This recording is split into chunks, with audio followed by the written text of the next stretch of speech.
So, just a reminder, this is a continuation of our show from last week, so it does begin rather abruptly. We sort of get right into Sarah Good, which is where we'd left off last week. Hope you enjoy the rest of the show. Thanks again to Kate for being a guest, and enjoy the show.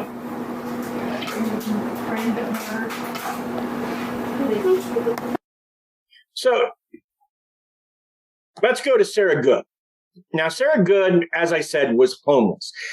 Here's the thing about Sarah Good. Let's talk about her past life a little bit. We don't know exactly when she was born, but we do know that she was originally married to a former indentured servant named Daniel Poole. Poole died in 1682, and Sarah remarried William Good, a weaver. Now, her father was an innkeeper named John Solar, and he had drowned herself when she was young, and she did have an inheritance from him. It was left to her mother, but her mother had married a different man, and her new stepfather was now in charge of her inheritance. So, which goes to your point of being a woman in that time was just horrifying, because now this guy that has no familial connection to her is in charge of her inheritance and can give it to her or not as he sees fit. And there's no legal recourse she has if he doesn't. So her stepfather finally gives her the inheritance shortly after she marries Good. However, she was held responsible for Daniel Poole's debts. And so that money was gone. And she had no home and was often forced to beg among her neighbors. When her neighbors couldn't or didn't respond, sometimes she cursed them because, you know, it's stressful to be homeless, and it's sure stressful. I'm sure it was even worse in this time. And, you know, at some point they took her to Ipswich, which I'm not sure where that is from Salem, but they held her there after her first day of testimony. But the jail was run by a relative, and so, like, she escaped. She escaped. And then she came back like the next day. She returned voluntarily. But the night she was gone, a Salem villager claimed that she had appeared to him and tormented him. So between these things and the spectral evidence of the girls reacting to her eventually led the court to her conviction. Even her own husband testified that he had seen a witch's mark upon her. She gave birth to Mercy Good in jail, but the infant didn't survive. And her 5-year-old daughter was arrested and imprisoned. Let me say that again. Her 5-year-old daughter was arrested and imprisoned. And I don't really blame William Good, because he was homeless too. He didn't really have an option. When they said testify, what was he going to say? I mean, yeah, what he did, not cool. Not cool at all. But I don't see him as having a lot of choice. And he did recant the confession, and eventually Sarah was cleared years later in like the 1700s, like a lot of people were eventually. But yeah, so Sarah Good was a safe bet as someone who couldn't fight the system. So when the girls accused her, she really had no hope. None at all. Because she had no way to fight what was happening. I mean, this was in the days before we had defense attorneys. You didn't have any of that. Like, if they called you to the stand, you went to the stand. And if they asked you questions, you basically had to answer them. Like, you didn't have a choice. And so, yeah, completely powerless. Like, there's nothing she could have done. There's nothing he could have done, really. Like, especially because, you know, what's a witch's mark? It could be anything from a bruise to a mole to a cut that heals up later, to a tumor, to a lesion, like all kinds of stuff. And he could have misunderstood the question. Like, everything was a mess. It was a mess. Right. And then, and again, we're dealing with a court that accepts spectral evidence. So Lord knows, if a black cat walks in front of the courthouse while you're on the stand, that's a problem for you. Yep. And one of the things that was used against her in the trial was how she would curse her neighbors when they would turn her down, which, again, one of those things, it just kind of happened. It's like, I'll drop dead, and next thing you know, they fall down in front of you. One of those situations. But yeah. Dorcas, the 4-year-old that had been in prison, William Good, sorry, giving him the wrong name, described it this way. A child of 4 or 5 years old was in prison 7 or 8 months, and being chained in the dungeon was so hardly used and terrified that she hath ever since been very chargeable, having little or no reason to govern herself. So Sarah Good was among those named by the Massachusetts legislature in 1711 Act restoring all rights to those who'd been convicted of witchcraft in 1692. William Good received one of the largest settlements for his wife and daughter. Which, yay, William Good, but I kind of wish that, Sarah had been there to see it. Yeah. And I really wish that they hadn't drug a 4-year-old into a dungeon. Well, and the baby died as well. And so that's really what he got compensation for, not so much for the 4-year-old. So. Well, yeah, because a female child's even worse than a woman, period. Yeah, for real. So then there's Sarah Osborne. Now, she was born in 1643, and it's spelled a lot of different ways. The only way it's not spelled is like Ozzy Osbourne with a Z, or like he used to spell it, I guess, with a Z, but he's an S now, so whatever. Mm-hmm. But it's Osborne with an O-U-R-N-E, or Osborne, U-R-N-E, or Osborne, O-S-B-O-R-N, like Norman from the Spider-Man comics. So it's spelled a lot of different ways. But she originally married Robert Prince, with whom she had 3 known children. And then later she married Alexander Osborne. And she died while she was awaiting trial for witchcraft. Now,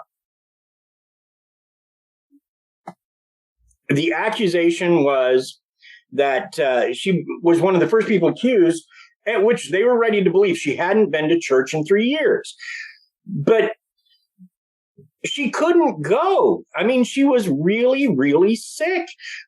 And she was from the symptoms, she may have had rheumatoid arthritis, but I that's what they sound like to me. That is not a doctor's opinion. That's not Jeff's opinion.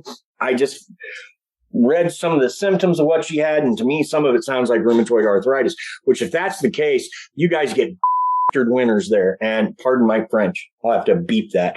But rheumatoid arthritis and the kind of winters you all get. I mean, I have it. I have rheumatoid arthritis, a form of it, sort of. And it's not fun, not great, not ideal. And that's with, a comfortable bed and a warm house and modern medicine, such as it is. So, yeah, not great. Yeah. So, I don't know how a sane person could blame her for not going to church. Unless you physically carry her there, how's she supposed to get there? Well, I mean, one of the reasons that they thought of her as being a witch is because she literally lived too long. She made it too old, because life expectancy in this time was around 40 or 50. Right. And so living past 50, this must be witchcraft. Right. And she, to my mind, is like my favorite. She has my favorite quote of anybody. Now, I don't know if it's true, but God, I want to believe it. Because, it's actually Sarah Good, not Sarah Osborne, because it's when they're going to execute Sarah Good. And they tell her she's a witch. And Sarah Good says, I'm no more a witch than you are a wizard. And if you kill me, God will give you blood to drink. And sure enough, the magistrate has a hemorrhage like 10 years later, and his lungs and mouth fill up with blood. So I don't know if any of that is true, but God, I hope it is. Because, sometimes the fact base of history isn't as important as that's a damn good story, Yeah, exactly. And also, I feel like anybody who put any of these people to death over this deserves stuff like that to happen to them. So, and we'll get to the trial in a minute. Now, after Sarah Good and Sarah Osborne, there's one more figure we have to discuss. And he's kind of the best known. And if you go to the Salem websites, almost any business in Salem will claim he haunts their place. He's like the most haunting guy in Salem, and that is Giles Corey. Or Giles, I guess it's pronounced. Now, Giles was an a-hole. Let's be honest. He once beat one of his own servants to death because the guy screwed up planning something. Not a nice guy. He was a curmudgeon at best. Like, he was a cranky old man, curmudgeonly, rude. He had too much money, which is just as likely to get you hated as having not enough money. And so just basically everybody hated him from all directions, and he kind of reveled in it. Exactly. Yeah, he didn't care. He was himself. And at first, he quite enjoyed the witch trials. Like, he went. And even when they accused Martha, his wife, he testified against her. Probably because he was smart enough to realize he couldn't save her. And possibly because he's just a curmudgeon and doesn't care for people that much. But he actually, at one point, testified against her. And so shortly after that, they accused him.